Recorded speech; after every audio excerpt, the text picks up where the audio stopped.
So hello student, welcome to our channel.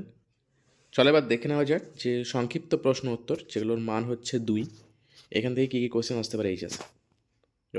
দেখ, আমরা same ওই বংশগতি অভিব্যক্তি ইউনিট থেকেই করছি, যেখানে 3টে চ্যাপ্টার রয়েছে। এখান থেকে কী কী সংক্ষিপ্ত প্রশ্ন আসবে যেগুলোর মান 2, সেগুলো দেখো। First question, Sewall Wright effect কী? সিওয়েল রাইট ইফেক্ট কী? কোয়াসারভেট কী? কোয়াসারভেট কী? মিলার ও উরের পরীক্ষায় দুটি ব্যবহৃত এবং দুটি উৎপাদিত যৌগের নাম লেখো। মিলার এবং উরের পরীক্ষায় দুটি ব্যবহৃত এবং দুটি উৎপাদিত যৌগের নাম লেখো।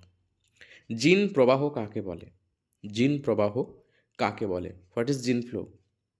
সমসংস্থ অঙ্গ কাকে বলে? সমসংস্থ অঙ্গ, যেটাকে আমরা হোমোলগাস অর্গান বলছি, সেটি কি? উদাহরণ দাও।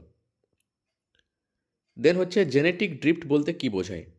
জেনেটিক ড্রিফট বলতে কি বোঝায়? অসম্পূর্ণ প্রকটতা কাকে বলে? অসম্পূর্ণ প্রকটতা কাকে বলে? উদাহরণ দিয়ে বোঝাও। অভিযোজনগত বিকিরণ বলতে কি বোঝায়?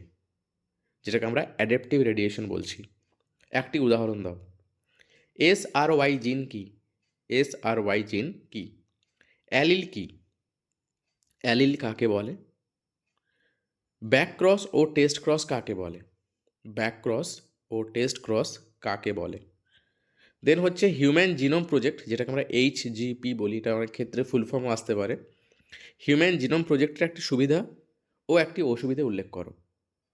প্রজাতির সংজ্ঞা দাও। প্রজাতির সংজ্ঞা দাও। ডিএনএ এবং আরএনএর 3টি পার্থক্য লেখো। ডিএনএ এবং আরএনএর 3টি পার্থক্য লেখো। চারগাফের বেস ইকুইভ্যালেন্স, যেটাকে আমরা চারগাফস রুল বলি, বলতে কি বোঝায়? এখানে চারগাফ রুল কিন্তু উল্লেখ করতে হবে। বহু জিন অ্যালিল বা মাল্টিপল অ্যালিলিজম বলতে কি বোঝো? বহু জিন অ্যালিল বা মাল্টিপল অ্যালিলিজম কি? দেন হচ্ছে কেন্দ্রীয় মতবাদ বা সেন্ট্রাল ডগমা বলতে কি বোঝায়? কেন্দ্রীয় মতবাদ বা সেন্ট্রাল ডগমা অ্যাকচুয়ালি কী? নিউক্লিওসাইড এবং নিউক্লিওটাইড কি? নিউক্লিওসাইড এবং নিউক্লিওটাইড কি? হট ডাইলিউট স্যুপ কি? এটা সফট হয়ে গেছে, একটু কারেকশন করে নিও। হট ডাইলিউট স্যুপ কি? পলিপ্লয়েডি কাকে বলা হয়? পলিপ্লয়েডি কাকে বলে? তাহলে এই রইল 20টা কোশ্চেন, যেগুলোর মান হচ্ছে 2, খুব বেশি আসার চান্স রয়েছে। কাইন্ডলি দেখে যাও। Thank you, take care.